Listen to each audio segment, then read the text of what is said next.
요즘 텔레비전에 보니까요, 우리 아이들을 금쪽이 이렇게 부르면서 우리 자녀들의 교육 또 훈육과 관련되는 여러 가지 문제들에 대해서 이렇게 솔루션을 제공하는 그런 프로그램이 있습니다. 교육 전문가이신 이 박사님은 뭐 이미 유명 인사가 돼 있으신 것 같아요.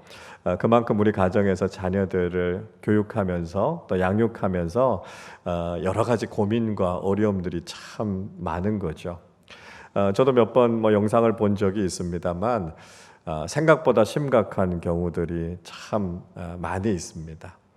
ADHD 같은 행동 장애를 하는 아이들도 있고요.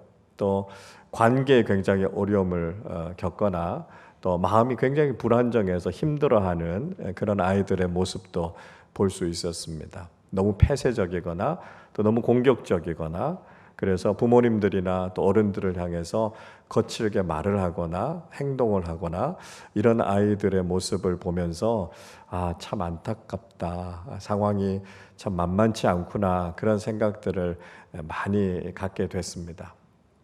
물론 이게 뭐 일반적인 가정들의 모든 문제는 아니겠죠. 일부 가정들에서 경험하는 문제이겠습니다만 우리 부모님들의 이야기를 들어보면 자녀를 교육하고 자녀를 양육하는 일들이 결코 쉽지 않다. 그런 이야기들 많이 듣게 됩니다. 그래서 그럴까요? 우리나라 출산율이 점점 떨어지고 있다는 이야기는 여러분 참 많이 들으셨죠? 2018년도에 우리나라 출산율은 0.98명이었습니다. 한 명 벽이 깨진 거죠. 그리고 계속해서 줄어가게 돼서 2022년도에는 0.78명, 전 세계에서 유례가 없을 정도로 출산율이 아주 떨어져 있습니다. 뭐 여러 가지 이유들을 들 수 있고 심각한 상황이다 이렇게 이야기하고 있는 사람들도 많습니다. 국가적으로 이런 문제를 해결하려고 하는데도 사실 잘 해결되지 않고 있습니다. 가만히 보면 이런 문제들은 오히려 교회가 해결할 수 있지 않을까? 교회가 이런 상황 속에서 어떤 대안들을 제시할 수 있지 않을까? 그런 생각을 갖게 됩니다. 여러분, 우리가 삶에서 경험하는 여러 가지 문제들은요, 그 해답이 미래에 있기보다는 사실 우리가 지나온 과거에 해답이 있는 경우들이 참 많습니다. 무슨 말씀인가 하면요, 과거에 우리 아이들이 자라날 때는요, 한 가정에서만 아이들을 다 키운 게 아니었습니다. 마을 공동체가, 교회 공동체가 아이들을 같이 키웠습니다. 옛날에 보면요, 한 마을에 있었던 아이들은 그 집 자식만이 아니고요, 그 동네 사람들이 다 같이 키웠던 거 아닙니까? 그러니까 저 집 가서 밥 먹고 저 집 가서 자고 나오기도 하고 그랬단 말이죠. 그러니까 마을 공동체가 같이 아이들을 키웠습니다. 교회 공동체도 마찬가지 아니었습니까? 어릴 때 여러분 생각해 보시면 목사님들 집에서 먹고 자고 하셨던 경험 있으신 분들이 꽤 있으실걸요. 지금과 비교해 보면 여러 가지로 아이들이 교육받고 자라나는 데 있어서 부족한 게 참 많은 시대였습니다. 그런데 마을 공동체를 통해서, 교회 공동체를 통해서 그런 부족한 것들이 잘 메꾸어질 수 있었고요. 훌륭한 사회 구성원으로, 어른들로 잘 성장하게 됐던 것을 볼 수 있습니다. 그러니까 지금은 과거의 기준으로 마을 공동체는 뭐 이제 더 이상 존재하지 않으니까요. 이제 이 일을 할 수 있는 건 전 교회밖에 없다. 그런 생각이 듭니다. 금쪽이 같은 우리 아이들이 점점 늘어가고 있고요.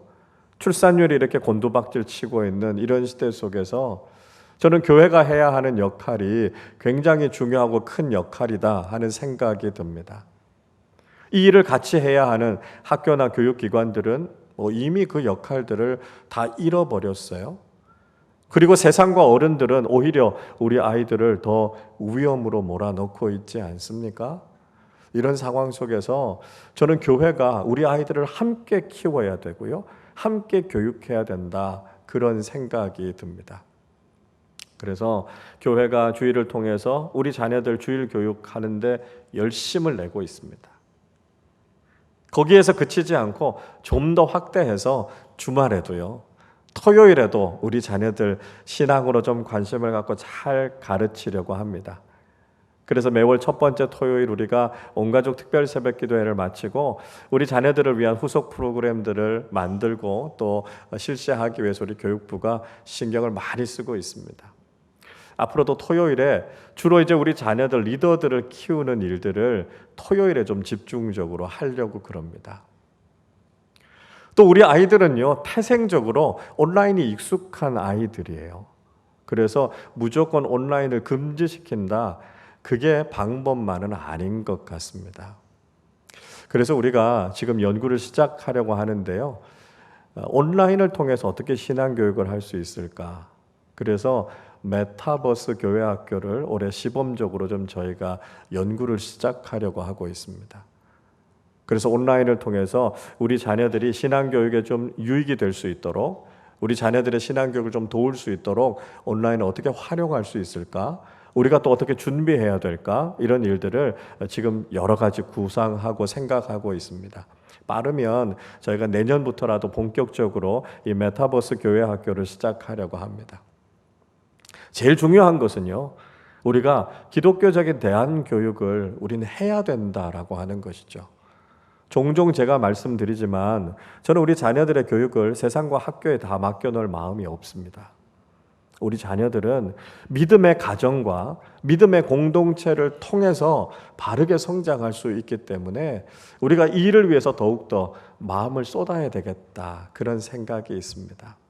여러분 많이 기도해 주시고요, 교회도 이 일에 좀 더 관심을 가지고 우리 자녀들을 믿음 안에서 잘 양육할 겁니다.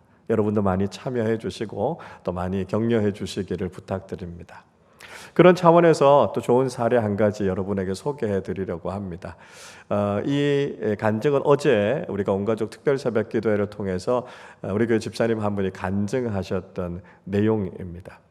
이 집사님께서는 자녀들의 학교 친구들을 집으로 초대해서 아이들에게 말씀을 전하고 전도하는 일을 하고 계신다, 그런 말씀을 해주셨어요.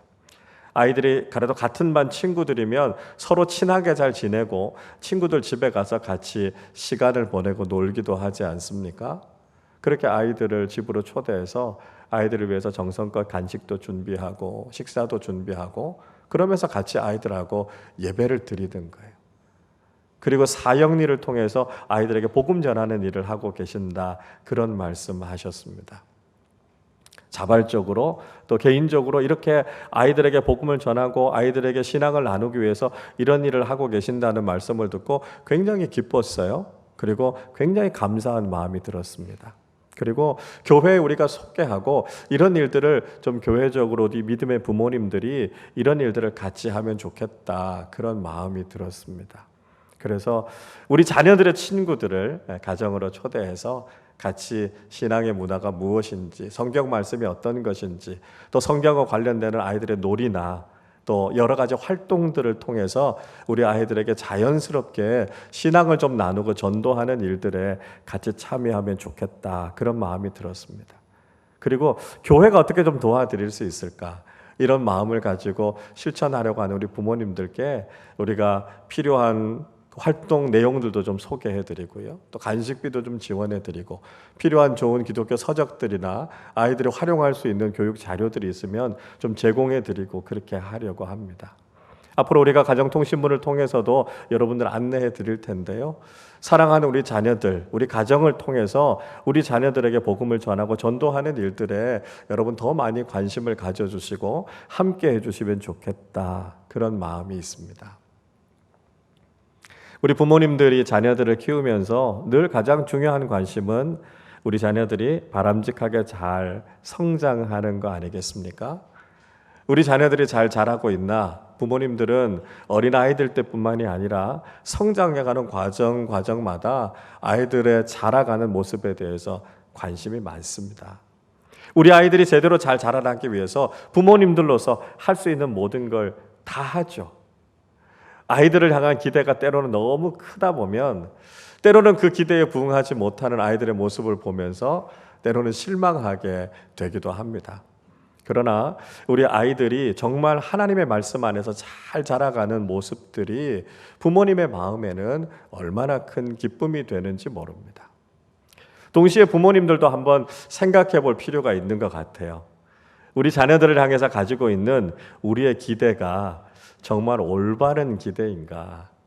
하나님의 말씀에 근거해서 우리 자녀들을 잘 길러야 되는데 때로는 우리도 세상적인 가치관에 물들어 있다 보니까 세상적인 방식으로 세상적인 아이들처럼 우리가 그렇게 자라도록 그렇게 기대하면서 살아가고 있는 것 아닌가? 우리 자신의 모습도 한번 돌아볼 필요가 있겠다 하는 생각이 듭니다. 여러분, 우리가 우리 자녀들을 어떻게 길러야 될까요? 우리 자녀들이 어떻게 자라나야 바람직하게 성장하는 아이들이 될 수 있겠습니까? 저는 오늘 우리가 읽었던 이 말씀 속에 답이 있다고 생각합니다. 우리 오늘 40절 말씀을 한번 같이 읽어보도록 하겠습니다. 아기가 자라며 강하여지고 지혜가 충만하며 하나님의 은혜가 그의 위에 있더라. 자, 이 말씀은 예수님께서 어린 시절 성장하시는 모습에 대해서 소개해 주고 있습니다. 복음서의 말씀을 읽어보면 예수님께서 태어나셨을 때 이야기 이외에 예수님의 어린 시절에 대한 이야기가 나오는 것은 누가복음 2장이 유일합니다. 그러니까 굉장히 중요한 말씀이지요. 또 우리 자녀들을 키우면서 이 말씀이 우리에게 아주 귀한 교훈이 됩니다. 예수님께서 어떻게 자라나셨는가라고 하는 것이 바로 우리 자녀들의 바람직한 성장을 위한 아주 중요한 교훈의 말씀이 되는 거죠. 여러분, 우리 자녀들이 어떻게 자라가야 되겠습니까? 예수님처럼 자라면 된다는 것이죠. 예수님께서 자라나셨던 모습처럼 우리 자녀들이 자라나게 된다면 우리 자녀들이 가장 바람직한 성장을 하게 된다는 것이죠. 자, 우리가 읽었던 말씀은요, 세 가지 차원에서 예수님의 성장의 모습을 보여주고 있습니다. 먼저는 우리 자녀들이 외형적으로 잘 성장해야 된다라고 하는 것입니다. 자, 오늘 말씀해 보시면 아기가 자라며 강하여지고 이렇게 말씀하고 있습니다. 예수님께서 자라시면서 강해지셨습니다. 그리고 아마도 성장하셔서 아버지 요셉이 하셨던 목수의 일을 예수님께서도 하셨던 것 같습니다. 공생애를 시작하시기 전에 예수님께서 그 일을 하셨던 거죠.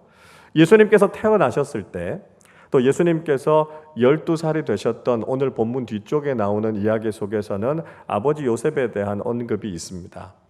그런데 그 이후에 예수님께서 공생애를 시작하셨을 때는 더 이상 아버지 요셉에 대한 언급이 없어요. 그걸 보면 예수님께서 성장하시는 과정에서 아버지를 여의셨던 것 같습니다. 예수님께서 그렇게 한 가정의 맏아들로서 어머니와 동생들 한 가정을 부양하고 책임지실 정도로 외적으로 강하게 성장하셨다라고 하는 것을 보여주고 있습니다. 여러분, 우리 자녀들이 외적으로 잘 자라나는 것 기본이죠. 성장 단계에 따라서 키가 자라고 몸무게가 자라나게 되고요. 그렇게 성장하게 되는 것이 우리 자녀들에게서는 가장 기본적인 성장이라고 할 수 있습니다. 만약에 거기에 따라서 성장하지 않으면 부모님들이 걱정하게 되죠. 키가 평균보다도 한 1, 2cm 작거나 몸무게가 1, 2kg 모자라면 부모님들이 걱정하게 됩니다. 물론 요즘은 좀 자녀들을 좀 슬림하게 키우니까요. 몸무게는 그렇게 많이 나가는 걸 좋아하진 않습니다. 그러나 아이들이 체중이 자꾸 모자라게 되면 혹시 무슨 건강에 문제가 있는 게 아닌가 염려하게 되죠. 남자아이들을 키우는 가정에서는 아이들의 키가 잘 커야 된다. 그런 관심들을 많이 갖지 않습니까? 아이들 키가 제대로 크지 않으면 혹시 성장판에 문제가 있나? 기대 신장이 얼마나 되지? 여러 가지 방법을 통해서 아이들의 키가 평균 이상으로 잘 자랄 수 있도록 관심을 가지죠. 여자아이들 같은 경우는요, 요즘 초경이 빨라져서 참 걱정입니다. 아이들의 피부나 외모가 참 아름답게 잘 자라나기를 우리가 바라지 않습니까? 물론 요즘 이 시대는 외모가 경쟁력이라고 할 정도로 너무 외모지상주의로 가니까 좀 문제가 되기는 하지만 그래도 외적으로 멋있게 아름답게 잘 자라나는 것, 우리 자녀들의 성장에 있어서 중요한 부분이라고 할 수 있습니다. 자, 둘째로 우리 자녀들이 내면적으로 잘 성장해야 된다라고 하는 것이죠. 말씀 계속해서 읽어보면 예수님의 지혜가 충만해졌다, 그렇게 말씀하고 있습니다. 예수님은 지혜가 아주 탁월하신 분이셨습니다. 사실 예수님은 제대로 된 정규 교육을 받지 못하셨던 분이셨습니다. 그럼에도 불구하고 예수님은 지혜가 아주 남다르신 분이셨죠. 마태복음 13장의 말씀 읽어보면 예수님께서 천국 비유 말씀하시지 않습니까? 하나님 나라 그 비유의 말씀이 얼마나 심오하고 깊은 진리인지요. 그 말씀을 들었던 많은 사람들이 깜짝 놀랐습니다. 예수님에 대해서 과소평가하던 사람들이 이 예수님의 지혜에 대해서 의문을 제기하죠. 마태복음 13장 54절 55절 이렇게 말씀합니다. 고향으로 돌아가사 그들의 회당에서 가르치시니 그들이 놀라 이르되 이 사람의 이 지혜와 이런 능력이 어디서 났느냐? 이는 그 목수의 아들이 아니냐? 그 어머니는 마리아, 그 형제들은 야고보, 요셉, 시몬, 유다라 하지 않느냐? 이렇게 말하고 있습니다. 그러니까 예수님의 가정이 그렇게 대단한 가정이 아니었다는 거예요. 예수님께서 받으셨던 교육이 그렇게 탁월한 교육이 아니었다라고 하는 것입니다. 그런 상황 속에서도 예수님의 지혜가 남달랐던 것을 보면서 사람들이 참 이해하기 어려워했던 것을 볼 수 있습니다. 여러분, 예수님의 지혜가 어디로부터 온 것일까요? 예수님은 세상의 학문을 통해서 지식을 얻으셨던 것이 아니라 하나님께서 주셨던 참된 지혜를 갖고 계셨던 분이셨다라고 하는 거죠. 우리 일반적으로 이렇게 생각합니다. 우리 자녀들을 지혜롭게 잘 양육하기 위해서는 부모님들로부터 좋은 머리를 물려받아야 되고요. 좋은 가정 환경 속에서 좋은 교육을 받고 때로는 사교육을 통해서라도 열심히 잘 교육을 받으면 우리 자녀들이 지혜로워질 것이라고 생각합니다. 여러분, 우리가 그렇게 좋은 유전적인 환경 속에서 그런 좋은 교육을 받게 됨을 통해서 우리 아이들이 좋은 학교를 가고 좋은 스펙을 갖게 되고 똑똑해질지는 모르겠어요.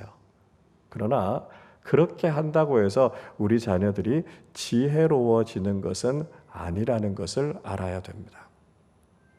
여러분, 이 시대에 지식이 얼마나 많습니까? 똑똑한 사람들이 얼마나 많습니까? 그러나 그 많은 지식을 가지고도요, 지금 우리 사회가 경험하고 있는 문제는 점점 더 많아지고 있습니다. 그런 지식으로 우리가 지금 직면하고 있는 이 문제들을 해결하지 못하고 있다라고 하는 것이죠. 여러분, 이 문제를 풀어가는 것은요, 지식이 아니라 하나님께서 주시는 참된 지혜라는 것이죠. 우리에게 지식은 너무나 많지만 인생의 문제를 풀어갈 수 있는 이 지혜는 부족하다는 거예요. 세상적으로 똑똑한 사람들, 많이 배운 사람들 많습니다. 그러나 때로는 그들의 삶이 비도덕적인 삶이 되고요. 또 사생활이 문란하기도 하고요. 사회적으로 더 큰 무리를 일으키는 모습들을 참 많이 보지 않습니까? 정말 우리 자녀들에게 필요한 것은요, 창조주 하나님을 경외하는 지혜를 통해서 이 세상을 지혜롭고 아름답게 살아가는 것이다 라고 하는 것이죠. 성경은 참된 지혜의 근원은 하나님을 경외하는 것에서부터 온다 말씀하고 있습니다. 여러분, 이 시대를 지혜롭게 살아가는 것은요, 많은 지식을 쌓는 것이 아니고요, 우리가 가지고 있는 이 지식을 우리의 삶 속에 잘 적용해서 삶의 문제를 해결할 수 있는 참된 지혜를 얻게 되는 것입니다. 그래서 사랑하는 우리 자녀들이 하나님께서 주시는 지혜를 경험하고 그 지혜를 통해서 이 세상을 현명하고 아름답게 살아가는 지혜로운 그리스도인들이 되시기를 주님의 이름으로 축복합니다. 셋째로, 우리 자녀들이 영적으로 잘 성장해야 합니다. 외형적인 성장 중요해요. 내면적으로 잘 성장해서 지혜롭게 살아가는 것 중요합니다. 그러나 동시에 절대로 빼놓을 수 없는 것은 우리 자녀들이 영적으로도 잘 성장해야 된다라고 하는 것이죠. 오늘 본문의 말씀에서 영적인 성장에 대한 아주 중요한 증거로 이렇게 이야기하지요. 하나님의 은혜가 그 위에 있었다 말씀합니다. 예수님께서 우리에게 보여주시는 영적인 성장의 모습은요, 하나님의 은혜가 그 위에 있는 삶이었다라고 하는 것이죠. 비슷한 말씀으로 오늘 본문 뒤쪽에 있는 52절에서는 이렇게 말씀하고 있습니다. 예수는 지혜와 키가 자라가며 하나님과 사람에게 더욱 사랑스러워 가시더라 말씀하고 있습니다. 예수님께서 우리에게 보여주시는 영적인 성장은 하나님과 사람들에게 더욱 사랑스러워가는 인생을 사셨다라고 하는 것이죠. 예수님께서 요단강에서 세례받으실 때 하늘이 열리고 하늘로부터 음성이 들렸습니다. 내 사랑하는 아들이요 내 기뻐하는 자라 말씀하신 거죠. 하나님의 사랑을 받는 삶, 그 사랑을 통해서 더 많은 사람들을 사랑하면서 살아가는 삶, 그것이 바로 올바른 영적인 성장이라는 것입니다. 여러분, 우리 자녀들이 성공적인 인생을 살았고 세상에서 많은 것을 가졌지만 사랑하고 사랑받는 삶을 살지 못한다면 그건 바람직한 모습이 아니라는 거죠. 인생에서 아무리 성공했다 할지라도 하나님과 멀어진 삶을 산다면 그건 잘못된 삶이라는 것입니다. 우리 자녀들이 살아가면 살아갈수록 하나님의 사랑을 더 많이 경험하고 그 사랑으로 하나님을 사랑하고 더 많은 사람들을 사랑하면서 살아갈 때 그 인생이 정말 아름다운 인생이 될 수 있다는 것입니다. 여러분, 우리 자녀들이요 정말 하나님을 사랑하고 하나님의 사랑받는 아이들로 자라날 수 있도록 우리 자녀들을 영적으로 잘 성장하게 하는 부모님들이 되실 수 있기를 바랍니다. 그래서 우리 자녀들의 인생의 목표는 성공이 아니고요, 사랑받고 존경받는 인생이 되는 것입니다. 제가 종종 말씀드리지만 성공하는 사람들은 많지만 사랑받는 인생은 그렇게 많지 않습니다. 그러나 그리스도인으로서 우리가 세상을 살아갈 때 영적으로 선한 영향력을 미치고 하나님께 사랑받고 많은 사람들에게 존경받는 그리스도인으로 살아가는 것, 이것이 바로 우리 자녀들이 살아가야 하는 믿음의 삶이라는 것이죠. 최근에 작고하신 한 제약회사 회장님의 미담에 대해서 최근에 제가 기사를 본 적이 있습니다. 선친 때에 회사가 굉장히 어려워졌을 때 이 회사의 경영권을 물려받으셨다고 그럽니다. 그리고 이 회사를 위기로부터 잘 극복하고 회사를 잘 키워 오신 거죠. 그런데 이 회장님의 목표는 약을 만들어서 돈을 많이 벌어야 되겠다, 그게 아니고요, 좋은 약을 잘 만들어서 세상을 구해야 되겠다라고 하는 비전을 가지셨다는 거예요. 그래서 제약구세라고 하는 뜻을 가졌다는 거죠. 이 회사가 만든 대표적인 의약품이 수액이라 그럽니다. 수액. 근데 이 수액은요, 팔면 팔수록 이윤이 남기는커녕 자꾸 손해가 늘어간다는 거예요. 그래도 약다운 약을 만들어야 된다라고 하는 창업 정신을 잘 지켜가셨다 그래요. 그래서 무려 1,600억이라고 하는 돈을 투자해서 한 개 1,000원씩 하는 그 수액을 만드는 공장을 새로 이렇게 지었는데요, 그 모습을 보면서 사람들이 그런 이야기 했다 그래요. 이 시대의 마지막 바보라고요. 여러분, 근데 어떻습니까? 정말 돈을 목표로 하는 것이 아니라 약을 통해서 더 많은 사람들에게 의미 있는 일을 하려고 하는 그분의 인생이 세상적으로 많은 것을 가지지는 못했지만 정말 아름답고 향기나고 좋은 영향력을 미치는 아름다운 인생 아닙니까? 그분이 돌아가시고 추모 게시판에 글들을 보니까요, 존경합니다, 훌륭합니다, 닮고 싶습니다, 이런 이야기들이 가득합니다. 여러분, 우리 자녀들이요 믿음 안에서 이런 인생을 살아야 되지 않겠습니까? 하나님의 사랑받는 인생, 많은 사람들에게 선한 영향력을 미치는 인생, 그래서 많은 사람들이 따르고 싶은 그런 영적인 리더로 자라가는 모습이 바로 우리 자녀들의 모습이 되어야 하지 않겠습니까? 그렇게 우리 자녀들이 성장할 수 있다면 우리 자녀들은 바람직한 성장을 이루게 된다는 것이죠. 오늘은 어린이 주일입니다. 그리고 우리가 2부 예배 때 아동 세례를 처음으로 줬습니다. 여러분, 사랑하는 우리 자녀들이 예수님처럼 바람직한 성장을 이루어서 하나님께 기쁨이 되고 많은 사람들에게 사랑받고 선한 영향력을 미치는 귀한 믿음의 아이들로 자라날 수 있기를 바랍니다. 우리 자녀들을 믿음으로 양육하는 일 결코 쉽지 않을 것입니다. 그래서 교회가 마음을 모아서 함께 하려고 합니다. 어려운 일이지만 포기할 수 없는 것은 이것이 가장 중요한 일이기 때문입니다. 사랑하는 우리 자녀들을 기도로, 말씀으로, 믿음으로 잘 양육하셔서 우리 가정에 하나님 주시는 은혜와 기쁨이 늘 넘쳐나고 믿음으로 자라난 우리 자녀들을 통해서 우리의 내일이, 신앙의 다음 세대가 더 아름답게 세워지는 복을 누리며 살아가시기를 주님의 이름으로 축원합니다. 기도하겠습니다. 하나님 아버지, 감사합니다. 귀한 어린이 주일을 우리에게 허락하여 주시고 우리 자녀들을 향한 성장의 꿈이 무엇인지 말씀을 통해 확인하게 하심을 감사합니다. 사랑하는 우리 자녀들이 자라날 때 예수님처럼 자라나기를 원합니다. 외형적으로 더욱 강하게 자라가고 내면은 하나님께서 주시는 지혜가 충만하게 하여 주시고 영적으로도 잘 성장하게 하여 주셔서 하나님의 은혜가 그 위에 머물러 있고 하나님과 많은 사람들을 사랑하고 사랑받으며 살아가는 우리 자녀들 되게 하여 주옵소서. 그래서 우리 자녀들이 하나님 보시기에 정말 아름다운 믿음의 인생을 살아가게 하여 주시고 우리 믿음의 내일이 더 아름다워지는 믿음의 다음 세대들로 귀하게 세워지게 하여 주옵소서. 믿음의 부모님들에게 이 귀한 사명을 맡겨주셨습니다.